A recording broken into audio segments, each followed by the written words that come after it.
Hello, I'm Nick Offerman, white male translator for Gaslit Nation. To sum up this week's episode, kleptocracy anywhere is kleptocracy everywhere, and this is a transnational crime syndicate masquerading as a government. Thanks for listening. Hitler and Goebbels are both there. Next thing you know, we're strapped onto Hitler's plane, the Richthofen, fastest and most powerful plane in all of Germany. On the flight, Goebbels is reading the papers, while Hitler studies a map of Europe. And I couldn't help but think, if this plane should crash, the whole history of Europe would be changed.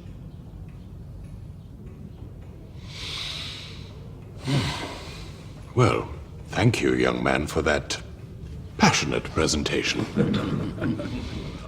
But the Germans have their own unrest to worry about.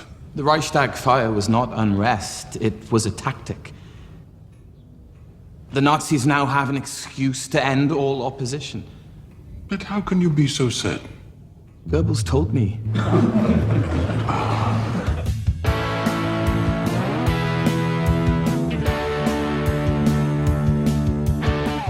I'm Sarah Kendzior, the author of the best-selling books The View from Flyover Country and Hiding in Plain Sight.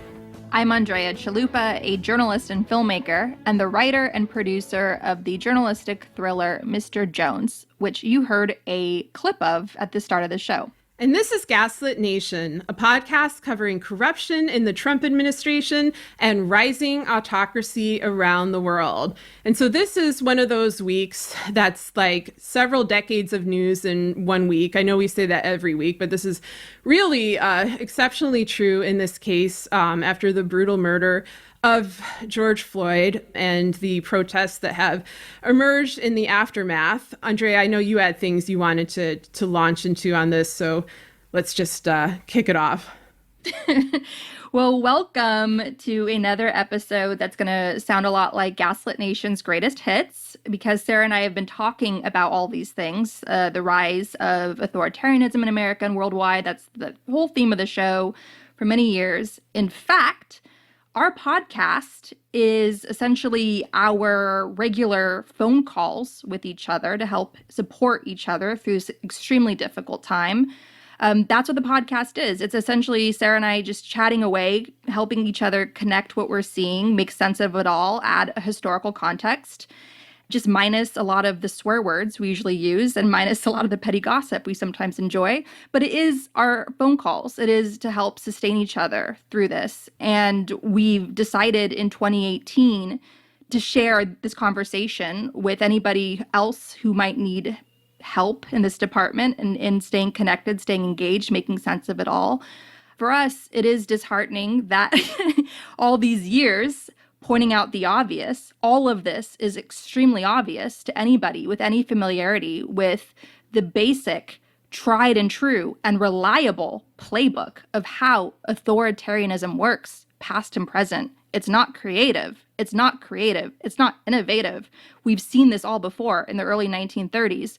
In fact, authoritarian history must be part of civic education worldwide so that students around the world can easily spot these signs and take it very seriously and not laugh at authoritarian scholars who are pointing it out or call them hysterical or call them paranoid or write hit pieces and try to discredit them, because there's a massive problem of conformity and self-censorship in the press, which of course also existed during the rise of authoritarianism itself. George Orwell wrote about that constantly. He railed constantly against the self-censorship in the press. In fact, he wrote Animal Farm deliberately as a children's book so that people would catch on to what was happening and they would grab the book to be entertained, to be amused.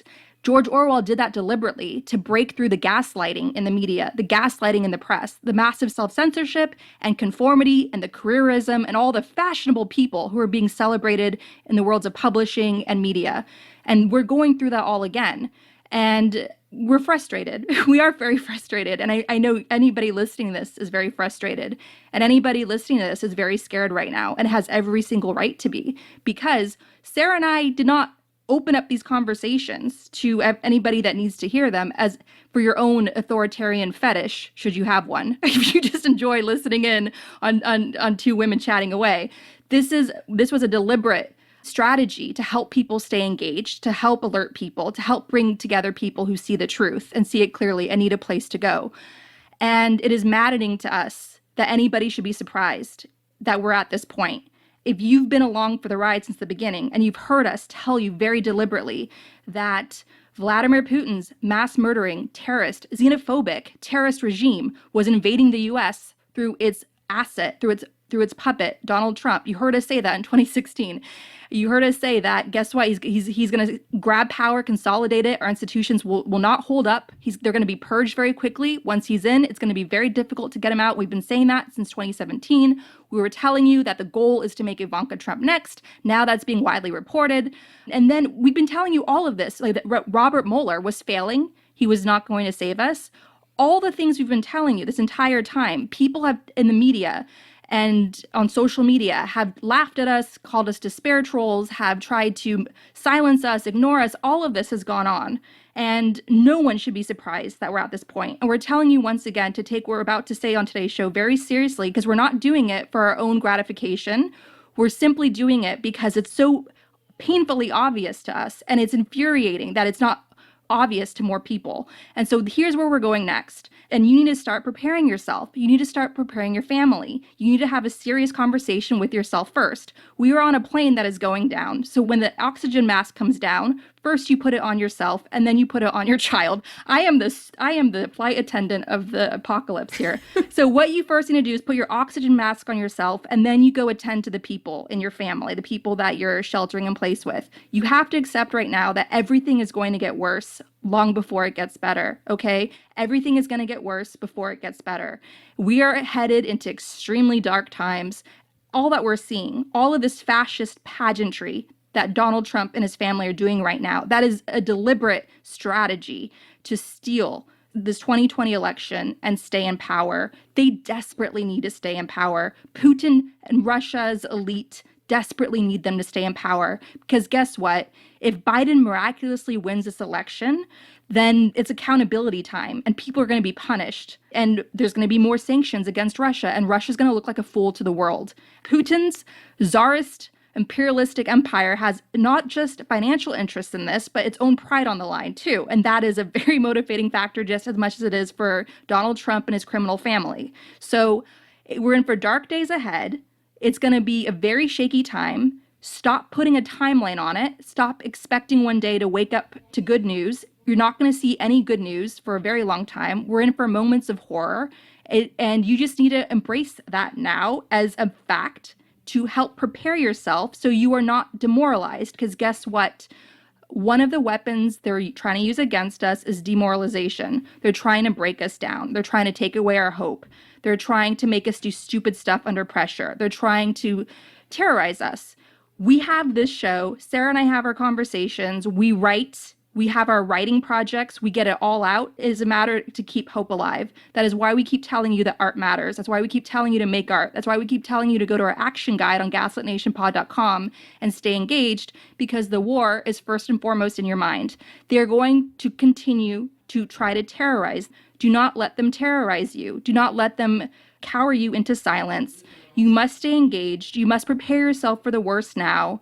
And do not put a timeline. Have zero expectation on when you think this will end. Be open-ended about what we're in now. It's a process. The train has left the station. There's no turning back now. It's going to get worse long before it gets better. And just accept that fact now, and just go to the Gaslit Nation Action Guide, go to the Gaslit Nation Reading Guide to understand how we got here, listen to our first 3 episodes again to understand how we got here, and just brace yourself for impact, because it's all happening now. And we're not telling you that as some form, we're not like a criminal justice show. This isn't a crime thriller show, as those podcasts are very popular. This is a deliberate strategy to help people who need it, like we need each other, and refuse to abandon each other and to stay engaged. And it's dark days ahead, but we are ultimately going to get through it as long as we do not allow ourselves to be terrorized, because the war ultimately is in the mind. Yeah, absolutely. And, One thing I want to make clear, because yet again, we are seeing this litany of officials and pundits proclaiming their shock, proclaiming their surprise. People are feigning shock to avoid accountability. That is why they do that. They need desperately to claim that no one could have seen this coming, because that would mean that no one could have prevented it. This could have been prevented. It could have been slowed. It never would have been avoidable in its entirety. We were headed toward authoritarianism for years. We warned of this during the election cycle, that this would be the outcome. There were already pre-existing authoritarian tendencies or policies in this country. We have documented those extensively on this show. None of this should be a surprise, but when you see people, especially elected officials, proclaiming that they just can't believe this is happening or that is happening, that is a cover for them. That is to change your expectations of what public servants are supposed to do, which is serve the public, which is protect the people. That is their actual job. They want you to be in this mentality where basically you have personality cults surrounding politicians, where you cheerlead them from the sidelines as they do nothing more than tweet. They're doing the same thing that you are, you as a regular citizen who doesn't have this obligation to actually create policy, to make official edicts from above to try to stop this. I mean, I think every citizen has a baseline civic responsibility, but they are literally being paid to do this work, and they're claiming they don't know what's going on. No, they absolutely know what's going on. They have known the whole time. It has failed in front of their eyes, just as it has failed in front of ours, and they chose to do nothing. That was a choice that all of these people made, whether it was Comey or Mueller or Pelosi or the intelligence community or the FBI or a variety of people out there. And no, it's not uniform. It's not everyone across the board. And I do appreciate those who actually stepped out and fought and took the hits and told the truth. But the majority are now shrinking into this disgusting feigned ignorance in order to cover up their own complicity in this administration's crimes. Because at this point, complacency is complicity. There is no line between the two. And I'm so deeply, I'm sure I'm deeply frustrated. And this issue of feigning ignorance about authoritarianism is directly linked to feigning ignorance or shock about police brutality, about white supremacy, about the tyranny aimed at Black communities throughout the US. They have known about that for a very long time, and they have chose to either deny it exists, to put out little makeshift Band-Aid policies that don't actually address the structural roots of anything, or in the case of many politicians, and not just the GOP, Pelosi as well, to refuse to support Black Lives Matter. And I don't just mean the organization, I mean the principle, to just outright come out and say that. All of this is linked because when you're dealing with the US, to understand American authoritarianism, it is intrinsically linked to race. That is the original sin of this country. And that, as America becomes an autocracy, of course it's going to be rooted in white supremacy. All of our state-sanctioned authoritarian policies, or nearly all of them,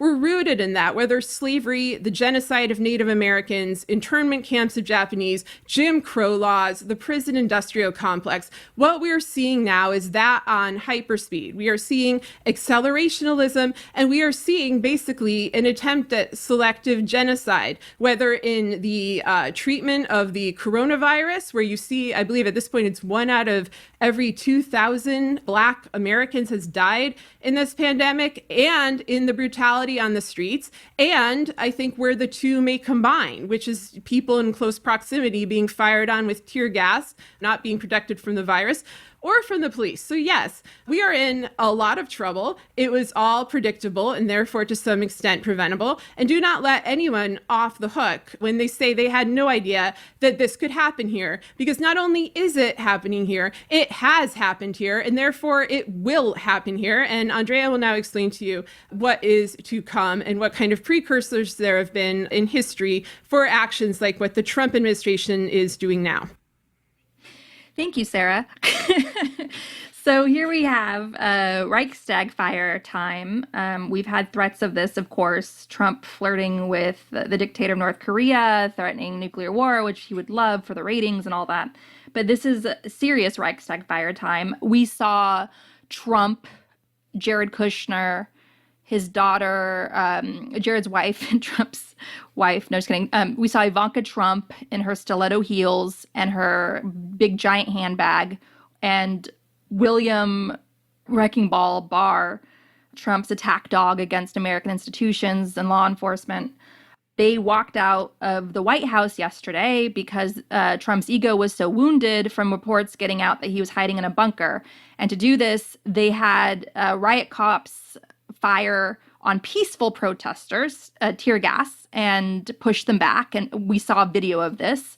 It was a violent pushback against peaceful protesters. Also, Trump could hold a dictator-style fascist pageantry stunt in front of a historical church outside the White House and hold up a Bible and signal to his class war religious end times base to keep going, to keep helping inciting violence with their rhetoric, with their propaganda channels, with Fox News, with the law enforcement especially. So there's obviously historical precedent for this, and most famously, it's the Reichstag fire. So as an important history lesson, as a reminder of what happened in early 1933, we're going to look back on the Reichstag fire now, and with help here from Smithsonian Magazine, which breaks it down, and we'll link to this in our show notes. And I'm going to read from this article now. Where there's smoke, there's fire, and where there's fire, conspiracy theories are sure to follow. At least that's what happened in Germany on February 27, 1933, when a sizable portion of the parliamentary building in Berlin, the Reichstag, went up in flames from an arson attack. It was the canary in the political coal mine, a flashpoint event when Adolf Hitler played upon public and political fears to consolidate power, setting the stage for the rise of Nazi Germany. Since then, it's become a powerful political metaphor. Whenever citizens and politicians feel threatened by executive overreach, like sending the military into states to break up protests, the Reichstag fire is referenced as a cautionary tale.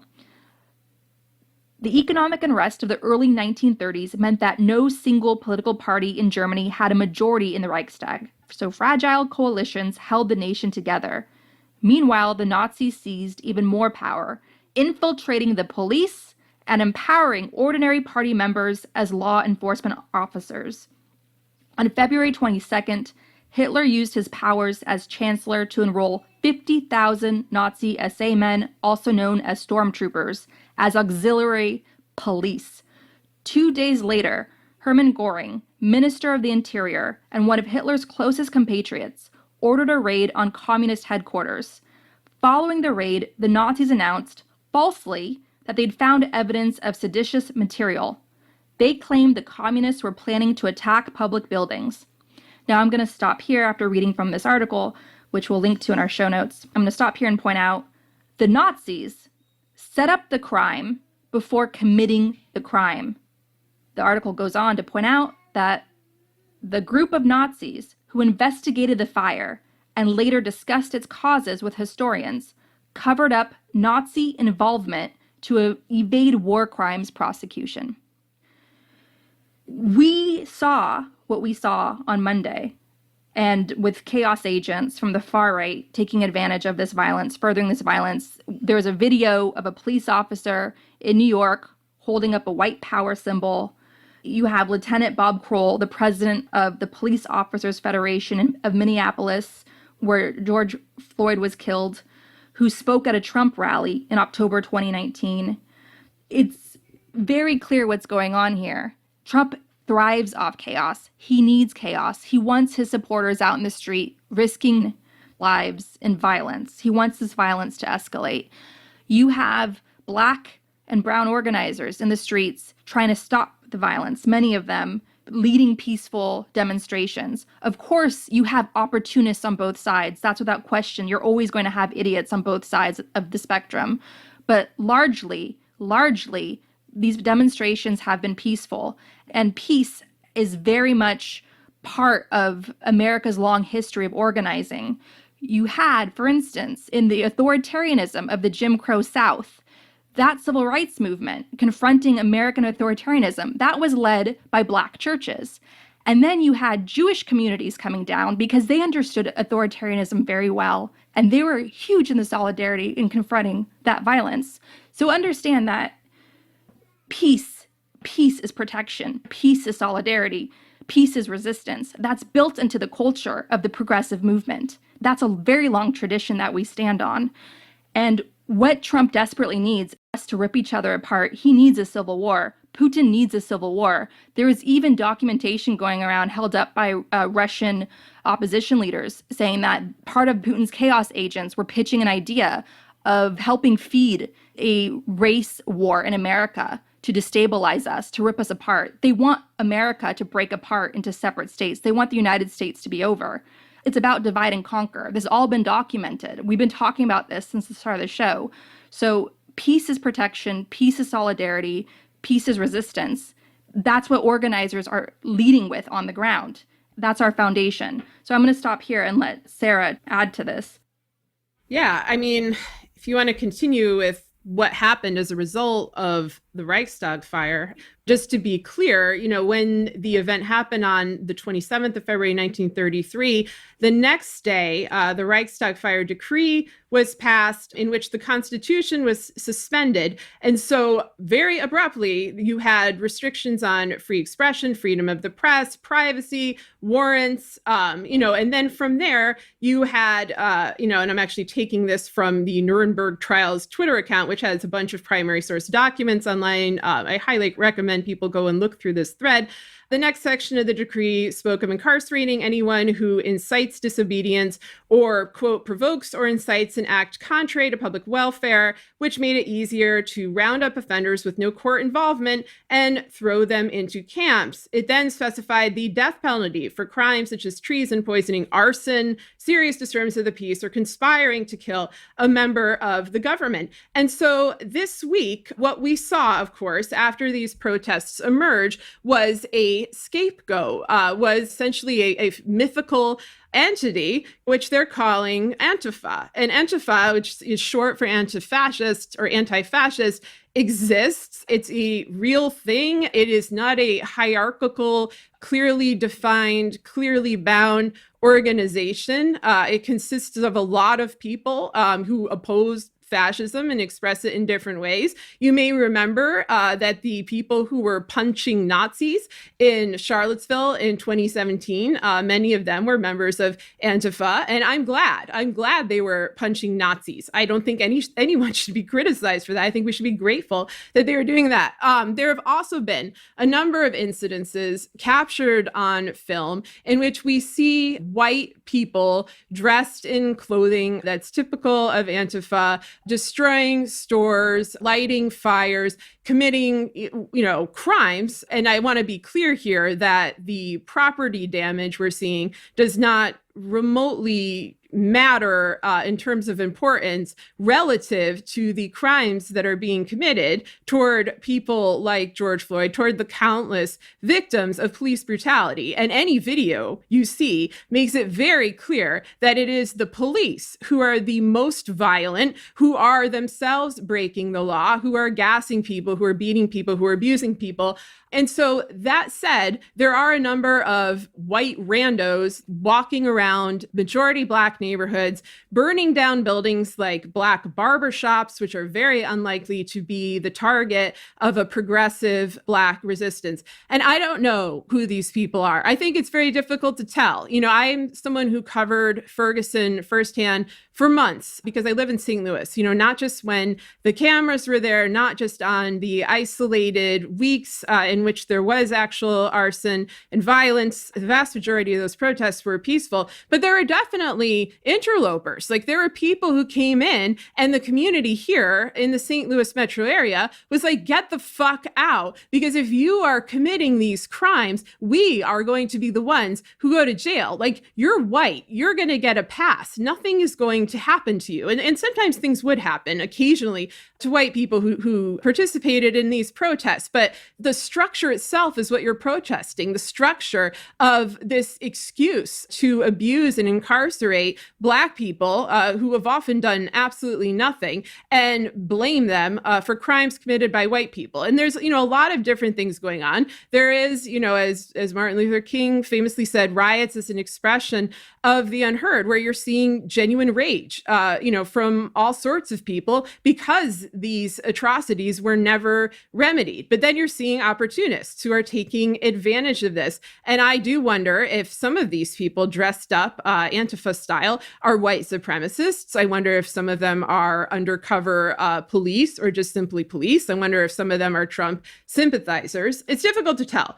But anyway, that's why it was so convenient for Bill Barr when he came out and announced, quote, that the violence instigated and carried out by Antifa and other similar groups in connection with the rioting is domestic terrorism and will be treated accordingly. This is such a typical tactic of an authoritarian regime. They will take an amorphous group, they will expand the definition so that it is as wide as humanly possible. They will deem it a terrorist threat, and then they will use that as a pretext to round up anyone, to round up journalists, to round up activists, to round up protesters, to round up bystanders who merely witnessed atrocities.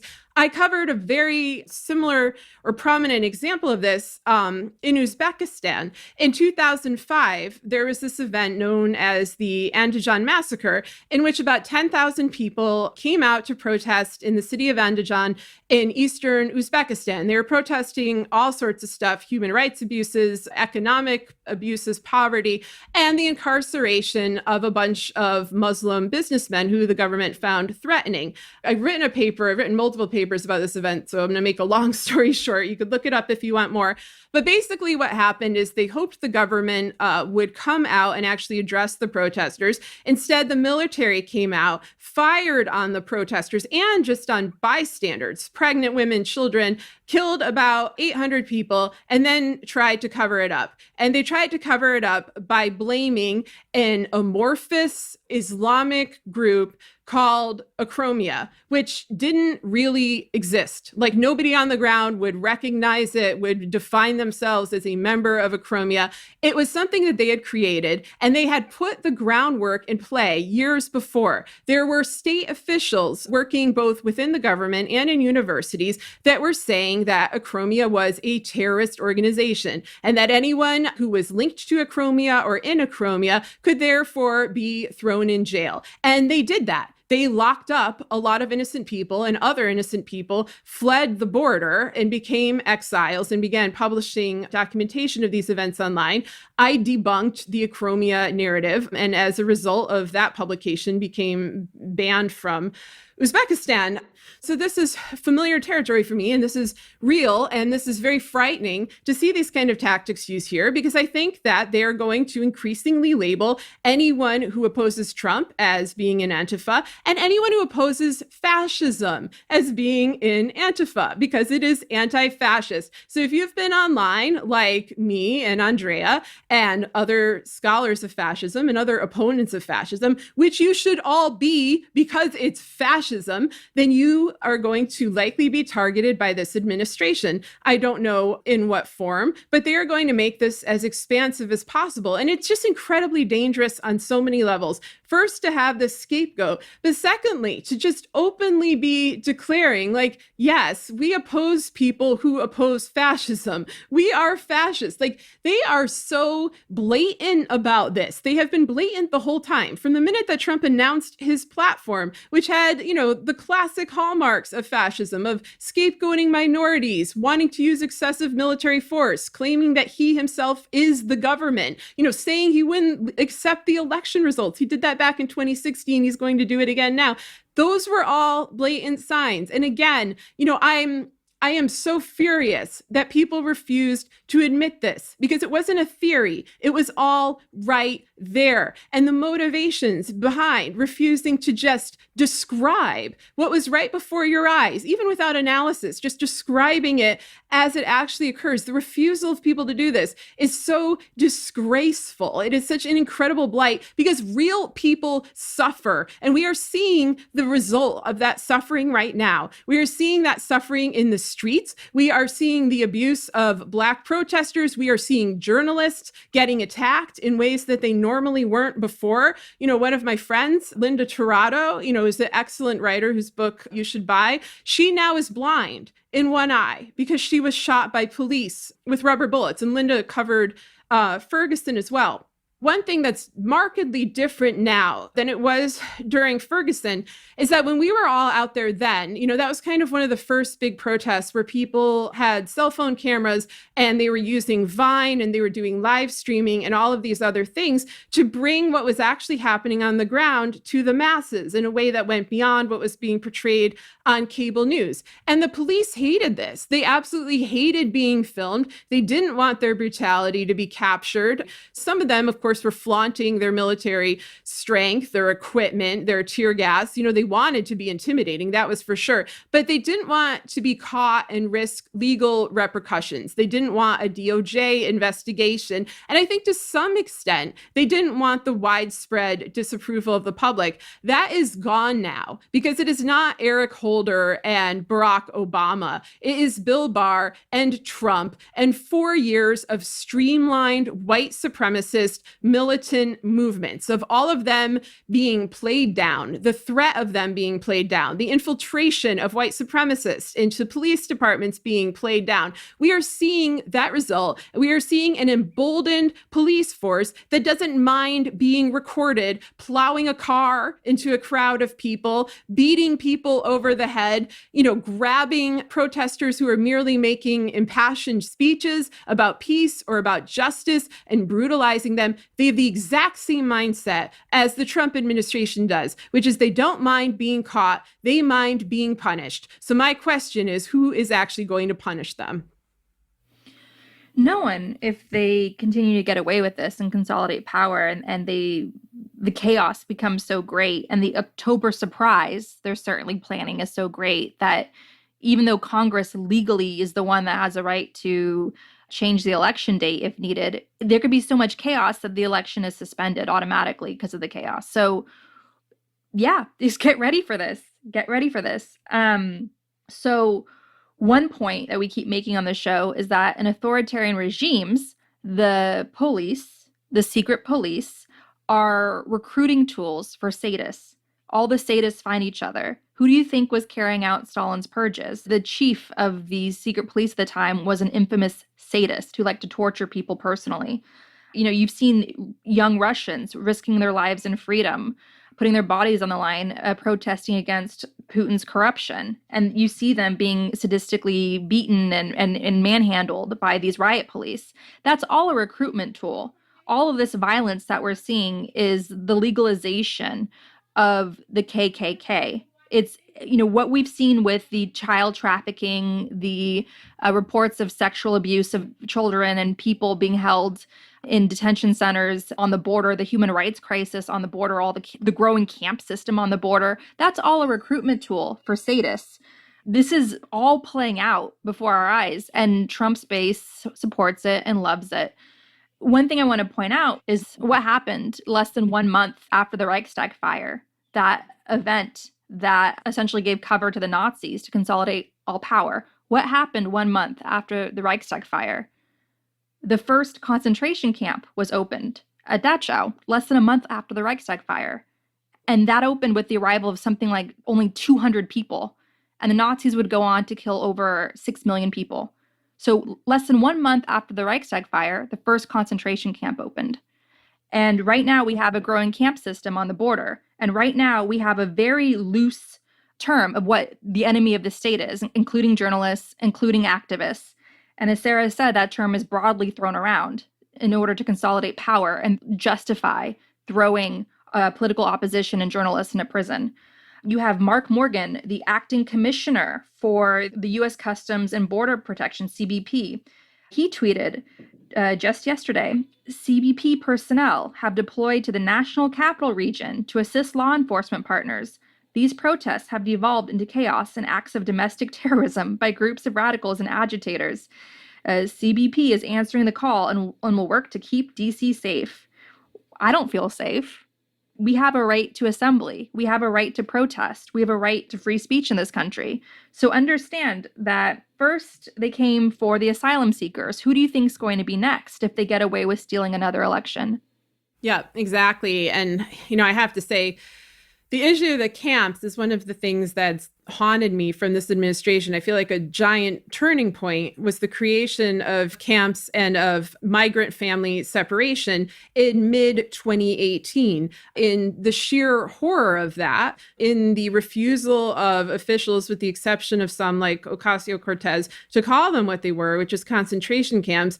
And I've wondered, they've invested so much into this. What exactly was it going to be used for? And where does it stop? And what I fear is that the abuse of these migrant families, this is one of the worst things that this administration has done. And that's saying a lot.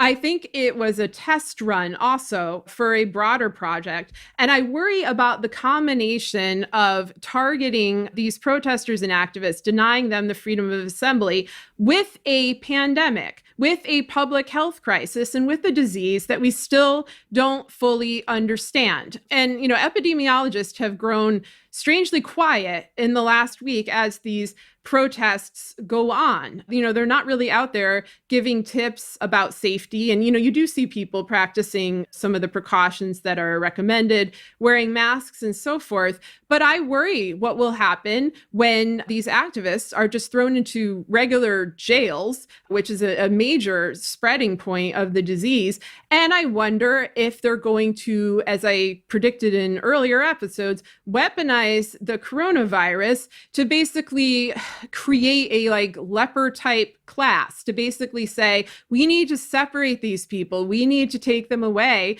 Oh, it's not about their politics. It's about the fact that they tested positive for COVID-19. And I worry that they may use these camps for that purpose, that we may see a combination of the exploitation of a genuine public health threat with fascism, because that's what administrations like this do. They don't waste that kind of opportunity. And we also have seen what looks like selective genocide, or an attempt at it, where this disease has disproportionately hit Native American reservations. It has killed, they estimate 1 out of every 2,000 Black Americans, which is just a horrifying statistic. And I think has also led to a lot of the outrage about the general treatment that Black Americans experience. There are so many horrific ways that this could go. And I am putting these possibilities out there. And the reason I do this isn't to scare people, it's to alert them, it's to warn them that these are the kind of tactics that are practiced by regimes like this. And if you wait until they have already entrenched them, you are not going to be able to stop them. That's the lesson of our show. That's the lesson of the last few years. So when Andrea and I go through these possibilities and lay them out, and we present to you worst case scenarios, is because we don't want these scenarios. We don't want this to happen at all. We want people to be vigilant. Every founding document about democracy calls for eternal vigilance. You can't just kick back and assume that people are going to be good and that problems are going to solve themselves. And we have already a lesson in the last 4 years about the strength of our institutions, which is almost non-existent, which is extremely weak, about the moral character of our leaders, which is utterly lacking with a few exceptions, about their political will in terms of the opposition, which is not there. They have acted as accomplices. They have acted as appeasers. So we feel the urge to warn people about this. And if you see this moving in this direction, do everything in your power to stop it.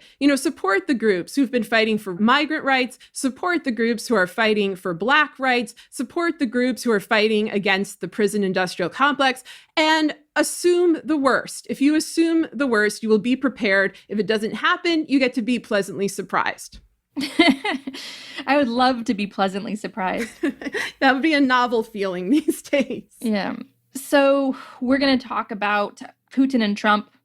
Yes, this racism, the deep wound of racism in America, is homegrown. It belongs to us. It's the original sin that built America. America was built on the genocide of Native Americans and the genocide, the authoritarianism of the institution of slavery, which didn't fully go away. Of course, it morphed into different forms, from Jim Crow laws to the prison industrial complex to a judicial system that continues to treat Black men and women, people of color, like chattel, feeding money, feeding greed to the prison industrial complex, and so forth. So this is ours. America was built on this. It's a far-right country. Confederate symbols, the Confederate flag, Confederate statues that have been allowed to exist in our country for far too long, those are symbols of Nazism. That's Nazism. That's an ideology of hate. That's an ideology of genocide. The Confederate movement that exists in America, that's become a global movement, a far-right movement, helped by Steve Bannon and Putin and others. You have Putin's terrorists invading Ukraine right now. What do they have as their symbol? The U.S. Confederate flag. They've adapted that as their symbol. The Confederate flag is equivalent to the Nazi flag. It fights for an ideology of hate. It's dehumanizing, and it needs to go. And America, anybody outside of America listening to this, wondering what's going on, why is our house on fire? It's because America was birthed out of the horror of genocide. It's like Nazi Germany on so many levels. It is. And that's just a reality. And it's very difficult for us to see that because we also have a beautiful side of America. We have two Americas. We've also been a promised land historically for asylum seekers. My parents were born in refugee camps and came here and experienced the American dream and built the American dream for themselves. But a lot of those opportunities that they were able to take advantage of, those are disappearing today under this far-right, corporate, complicit, growing income inequality that's taken over our country. The worst of us is now in control of the White House, the Supreme Court, and the Senate, and many state offices across this country.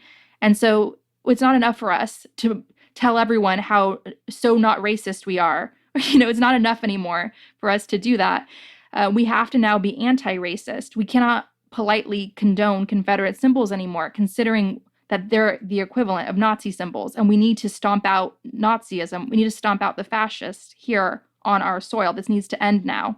And that's what we're witnessing. We're witnessing this confrontation, and it's going to be painful. It's going to be scary. It's going to have moments of absolute terror, and it's going to take years. It's not going to go away anytime soon, but it's a necessary process that we need to finally undertake. It's a process of healing. It's a process of understanding that Black people have been extraordinarily patient. They've been extraordinarily patient. And that's also a theme throughout history. If you look at what led to the Russian Revolution, the far-right Tsarist family, and the dehumanizing poverty of the Tsarist regime in Russia, the disastrous entry of Russia into World War I, how people across the Russian Empire suffered so greatly. They were pushed to a breaking point where they had no choice but to finally overthrow the Tsar.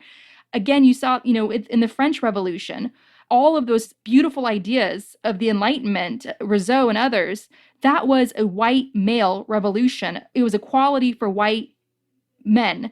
Women were left out of it. People of color were left out of the Enlightenment. But what you had was a French Revolution led by women. Women marched on the Bastille. Women marched to Versailles. Why? Because women were starving and their children were starving, and women were in charge of feeding the families, and they were pushed to a breaking point. Even though they were left out of all of the literature that was circulating on calls to revolt, women were the ones that were major catalysts in the French Revolution because they were pushed to a breaking point. You saw that again in Ukraine. You saw investigative journalists into Putin's puppet's corruption. Yanukovych, the Donald Trump of Ukraine, that he and his family stole an estimated $30 billion to $100 billion. They were in Putin's pocket. They were the governor for the Kremlin of Ukraine, essentially. Ukrainians themselves were pushed to such a breaking point of deep poverty and corruption, and then a series of these so-called dictatorship laws that criminalized free speech and other rights in Ukraine. Ukrainians were pushed to such a breaking point that they finally had to overthrow that tyrant. Black people in America have been extraordinarily patient, given how many of them have been murdered on camera by law enforcement. And law enforcement play the victims every time and ramp up the brutality. And you have complicit actors in the Democratic Party who are afraid, are intimidated to stand up to law enforcement. And essentially what law enforcement has become in this country is there's a very powerful strain in law enforcement in America that is essentially a legalized version of the KKK. They know what they're doing. It's intentional, and it's happening before our eyes. And Black people have been extraordinarily patient. And what you saw in these last couple days, they're at a breaking point, and this breaking point is going to continue. We have everybody stuck at home. Workers do not have to go into the office. Kids are out of school for the summer. People are being told to shelter in place. Going out to a protest where you have to wear a mask, it's actually for your own protection to wear a mask in protest because we have such a militarized police force. So actually protests are a difficult subject right now given the very volatile situation we're in. But what I'm telling you is that it's protest season now. It's going to continue because people do not need to show up to an office. Many of them are out of work because of this Great Depression economic crash, and kids are out of school for the summer, and they have to be wearing masks anyway, and a mask is a necessary item to protest safely. So all of this is going to continue. And when you watch it continue, which is inevitable, and Trump is going to be stoking the flames of violence, what you need to keep in mind is that Black people have been extraordinarily patient. They are part of a long history of people being pushed to the limit and a breaking point and being externally patient. And then finally, they have no other choice now. If you want to ease off the pressure, every single person in a leadership position, every citizen of this country has to start listening, taking this very seriously. It's not enough anymore for us to tell everyone how so not racist we are. We have to now be anti-racist, and we have to stomp out the Nazi ideology that has hijacked very powerful offices across our country. And one thing, I mean, I'm not sure we've even addressed it directly on the show, that has changed the situation and upped the ante, is that Trump wants to deploy the military into states. Well, that's the Reichstag fire. The Reichstag fire.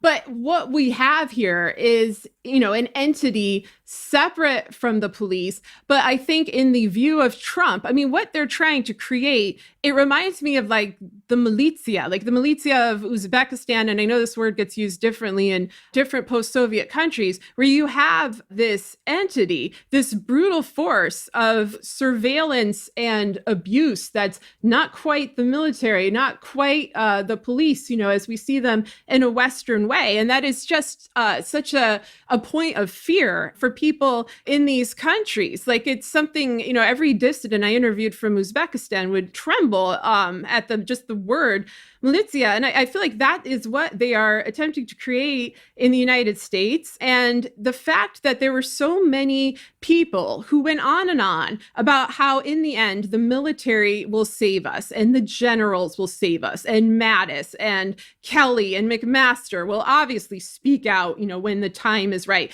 This is the fucking time. And we know what side they're on. We saw that yesterday. So any delusion that the military is somehow going to sweep in and make things right instead of make things worse is out the window. And I hope I'm wrong. I hope that when it comes down to it, I hope that when, Trump commands them to shoot innocent Americans, that they don't do it, that they refuse to, that they remember, what their actual job is. But I'm so appalled, not just that this is happening, but by the lack of any kind of organized response from people who wield far much more political power than us, or more money. Like Robert Reich from the New York Times, he tweeted, where is Congress? Where's the Supreme Court? Where are the mayors and governors, living former presidents? Where are the university presidents, foundation heads, religious leaders, corporate leaders, union heads, editors, and publishers? All must stand up to Trump's madness. He tweeted that in reaction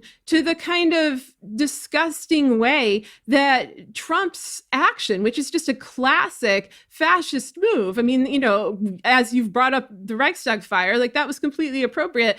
They're not treating it with that appropriateness. Like, I don't know if you have it on hand, the New York Times headline from the morning. Oh, yeah. The New York Times, the handmaiden to power, whether it's marching us into war in Iraq or printing disinformation about saying the FBI sees no connection between Trump and Russia just days before the 2016 election and so forth. So the latest from the newspaper of power, from the New York Times, the headline is, "As chaos spreads, Trump vows to end it now." Trump is the chaos. Trump desperately needs chaos in order to steal this election and stay in power. Putin, who helped bring him to power, desperately needs chaos in order for Trump to stay in power, in order to avoid sanctions from the US. So Again, the New York Times, another critical election with democracy on the brink. The New York Times is choosing to be not the newspaper of record, but the New York Times is the newspaper of power. Yeah, it's disgusting, and it streamlines it. It mainstreams it. They've done this many times in the past. We've mentioned this on many shows, but this is such a critical point. Like, this is the time where you need to speak in plain language, where you need to condemn fascism, and you need to just talk bluntly about what Trump is doing, what he has done, and what his administration is capable of doing. And it is deeply frustrating that when they emerge to do that, it's, shaped in this way. And then also this kind of mealy-mouthed, weak-willed response from our leaders, that we don't have an emergency session of Congress. We don't even have statements, calling on him to resign. I mean, of course, he's not going to resign, but just saying that, or cutting the purse strings, or using every weapon in your arsenal. This is not a regime that behaves normally. It is not behaving as a democratic administration, and it never has. And it's openly declared its intent to not be a democracy. So if you're going to oppose it from within the bounds of Congress, you need to be creative in your own approach. If they're going to do things unconventionally, then you need to do it as well. And to just tweet out these little statements like, oh, I'm deeply concerned, or I'm so shocked. It's like, my God, our country's going to die. Like, we've been very clear about that for the last 4 years. People are going to die while fighting for it. This was the point that we wanted to avoid. This is what happens when you have an utter failure of accountability and a failure to even identify reality as reality, because you're so concerned with protocol or prestige, or maybe there are darker agendas involving blackmail, bribery, donor money, loyalties to other countries above the US, what have you. It's a different situation for everyone. But what I know is you can't go by the book when the book is burning. And that is a lesson that Congress has absolutely failed to learn. And they need to learn it now, and they need to learn it fast, because we're already past the bounds of too late. Right now, it's a matter of damage mitigation, of making this less of a catastrophe, and not even of avoiding catastrophe entirely, because we're there. Yep. All right. So speaking of questions of loyalty, whether to our country or foreign power, so all of this, the original sin of slavery, that's ours. America owns that. And Putin's mass murdering terrorist regime is, of course, going to take advantage of that. They desperately need to avoid accountability. We should understand, to everybody on the left and on the right, why Putin and Trump make such a good team, why there's so much solidarity between them. They spoke on the phone just recently. Trump keeps pushing to get Russia back into the G7, making it the G8 again. They were kicked out of the G8 because of Putin's invasion of Crimea and then East Ukraine. The other G7 countries keep saying no, and Trump is pushing for this. This is on Putin's wish list, of course. What unites Trump and Putin? Again, they regularly speak on the phone. So there's organized crime, there's money laundering, there's attack on the press, censorship, propaganda. They both incite violence, especially against opposition leaders and the press. They both want to stay in power. They purge, they consolidate power, they encourage sadistic police and law enforcement tactics, and they want a deep state, police state. And there's something more. Let me just read to you from a piece that I wrote, which we'll link to in the show notes, for Forbes 5 years ago, on the 70th anniversary of the end of World War II. This is going to explain to you yet another reason why Trump and Putin are made for each other. So as I'm reading this, remember, I wrote this 5 years ago, but this could very much be describing Trump and his base today. Reggie Yates is clearly fearless. The Black British reporter traveled to Russia for the BBC to understand the recent rise of fascism. In addition to discovering a mini Comic-Con glorifying Putin, he was also harassed for being Black at a nationalist march founded by President Putin, and was calmly informed in one interview that the mixing of races is impure and leads to mutations. Yates is mixed race. The charming and buoyant reporter at first smiles through the absurdity, but the bigotry gets to be too much for him. His emotions begin to show in his face. Twice, we see Yates abruptly end an interview and rush for the exit. Xenophobia has been an upward trend in Russia, even before recent tensions with the West. Yates gives us a stomach-turning glimpse of a montage of YouTube videos celebrating vicious attacks on immigrants, including a man sitting on a bench who is suddenly kicked in the face. He also interviews an immigrant who was randomly stabbed on the street only to have the doctor refuse to treat him because he was an immigrant. A 2013 poll by the independent Levada Center found that 69% of Russians believe the country has too many immigrants. The discrimination even targets citizens of post-Soviet countries and regions, like the Caucasus. Ironically, Putin and his supporters call for the return of the Soviet Union, yet don't want to live alongside the very same people Russia once colonized. A vile pride has taken over the country. It is the design of a dictator who severely restricts press and internet freedoms, legislates homophobia, and exalts the invasion of much smaller neighbors. Journalists and opposition leaders have been arrested and murdered under Putin's watch. Soviet history is even being rewritten to glorify Joseph Stalin. Russia invests in right-wing parties in Europe to purchase influence and divide the EU. It has become a paradise to famous white supremacist leader Preston Wigington, who spends part of the year there. He recently organized a Texas A&M University lecture by Alexander Dugin, an influential Russian political scientist who called for the genocide of Ukrainians and a world war to usher in the end times. Putin may have created a hate machine, but he has become the face of a monster that will outlive him. Once Putin is gone, another autocrat will take his place. Fascism in Russia is not going away anytime soon. Russians will tell you that they need a strong leader. As one Russian-Ukrainian woman explained to me, it's because they fear a return to the volatility of the Yeltsin years, when the collapse of communism plunged everything into chaos. They also fear, she says, ethnic minorities rising up against them, the, quote, real Russians, and creating a civil war. Fascism has become a sort of gravity holding Russia together. That's where we are. It's xenophobia. And that's why we keep telling people on the left to stop amplifying Russian state media like RT. Stop going on RT. Do not support Russian state propaganda. It's a xenophobic state. Domestic Russian propaganda is like Fox News on acid. It's a fever dream of xenophobia and disinformation. Again, these are two culturally aligned. Trump has his mentor in Putin. That's what we're up against. Now, obviously, this was another Gaslit Nation Greatest Hits where we covered a lot of what we're up against. We would not have a show if there wasn't hope, if there wasn't a reason to continue to stay engaged. There absolutely is. And if you want a place to look for hope, go to the Gaslit Nation Action Guide and gaslitnationpod.com. In the show notes, we're going to share a link to Congresswoman Barbara Lee and her PAC to help get progressives elected. We're going to share links to 2 other essential groups working on the all-important local state level, every district, and Future Now. If you're scared, if you're furious, channel that energy and donate what you can to these critical organizations working on the all-important state level to build a more progressive union.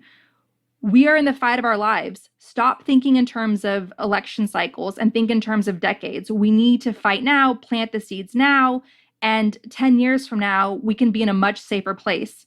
And for those who think there's no point in going forward, all is lost, et cetera, we still have not only a moral obligation, but an open demonstration that we still do wield some leverage, that the people, and their power collectively are still a threat. If they thought it wouldn't matter if you voted, they would not work so hard to prevent you from doing it. If they thought that the truth didn't matter, then they wouldn't work so hard to suppress it. And if they thought that your right to assembly was no big deal and would yield no repercussions, they would not have these blatant abuses and arrests out in the street. They fear a critical, independent-minded populace that is relentless in its pursuit of truth, that's relentless in its pursuit of justice, and that makes demands, that doesn't just roll over and lie dead. I don't know what the outcome of this will be, but I know that I'm not rolling over and I'm not backing off. And I know that Andrea isn't backing off either. And I know that our listeners aren't either. And so if you're listening to this and you feel alone, you're not. There are millions. There are people out in the street. There are people in their homes who can't protest or are afraid to, but, are very much of like mind. We are living under the tyranny of the minority, but we are the majority. We are not the silent majority. We are the loud majority, and we need to keep it even louder in the weeks to come. It is your duty not to burn your own house down for anger with an enemy. It is your duty to fortify your own house so that you may be a house of refuge in times of organization. And now is the time to plot, plan, strategize, organize, and mobilize. It is time to beat up prosecutors you don't like at the voting booth. It is time to hold mayoral offices accountable, chiefs and deputy chiefs. Atlanta is not perfect, but we're a lot better than we ever were, and we're a lot better than cities are. I'm mad as hell. I woke up wanting to see the world burn down yesterday because I'm tired of seeing black men die. He casually put his knee on a human being's neck for 9 minutes as he died like a zebra in the clutch of a lion's jaw. And we watch it like murder porn over and over again. So that's why children are burning to the ground. They don't know what else to do. And it is the responsibility of us to make this better right now. We don't want to see one officer charged. We want to see 4 officers prosecuted and sentenced. We don't want to see targets burning. We want to see the system that sets up for systemic racism burnt to the ground.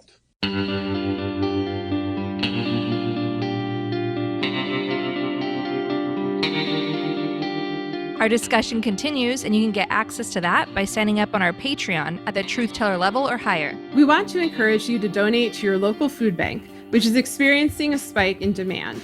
We also encourage you to donate to Direct Relief at directrelief.org, which is supplying much-needed protective gear to first responders working on the front lines in the U.S., China, and other hard-hit parts of the world. We encourage you to donate to the International Rescue Committee, a humanitarian relief organization helping refugees from Syria. Donate at rescue.org. And if you want to help critically endangered orangutans already under pressure from the palm oil industry, donate at the Orangutan Project at theorangutanproject.org. Gaslit Nation is produced by Sarah Kenzier and Andrea Chalupa. If you like what we do, leave us a review on iTunes. It helps us reach more listeners. And check out our Patreon. It keeps us going. Our production managers are Nicholas Torres and Carlin Daigle. Our episodes are edited by Nicholas Torres, and our Patreon exclusive content is edited by Carlin Daigle. Original music in Gaslit Nation is produced by David Whitehead, Martin Wissenberg, Nick Farr, Damian Arriaga, and Carlin Daigle. Our logo design was donated to us by Hamish Smith of the New York-based firm Order. Thank you so much, Hamish. Gaslit Nation would like to thank our supporters at the producer level on Patreon: Adam Levine, Alabama, Alan Liu, Allison Marino, Ann Marshall, Ryan Tajudin, Tahudin, I think, Kai Gillis, Carol Gulstad, Catherine Anderson Karina, Charles Olthier, David Porter, Diana Gallagher, D.L. Singfield, Elizabeth Dove, Emmy, Eric Kaplan, Arena Guardia, Ethan Mann, Evan Rosemore, Fontaine Carpenter, George Hughes, Greg Kreimer, Gustav Halsby, Janet Robinson, Jared Lombardo, Jason Benke, Jason Rita, Jeff Thompson, Jennifer Slavic, Jens Eilstrup Rasmussen, Jans, Sorry. Joel Newman, John Astrick, John Laughlin, John Ripley, Karen Humphreys, Kate Cotton, Katie McHugh, Katie Masuris, Keith Gottschalk, Kelly Ranson, Kevin Gannon, Kevin M. Garnett, Christy Vital, Lawrence Graham, Leo Chalupa, Lisa LaFlame, Lorraine W. Todd, Lynn Schneider, Mandy Farapur, Marcus J. Trent, Margaret Moe, Mary Wong, Matt Perez, Maureen Murphy, Michael Stinoff, Michael Wooldridge, Michelle Dash, Mike Tripico, Nicole Spear, Oliver Ash, Pamela Newport, Ray Alba, Rhonda White, Rich Craw, Richard Smith, Robert Wedginski, Sandra Kelnand, Sonia Bodanovich, Sharon Hattrick, Solomon Hikes, Tanya Chalupa, who's currently babysitting, Victoria Nordgren, Victoria Olson, William Barry Reeves, Ren. Thank you all so much for your support. We could not make this show without you.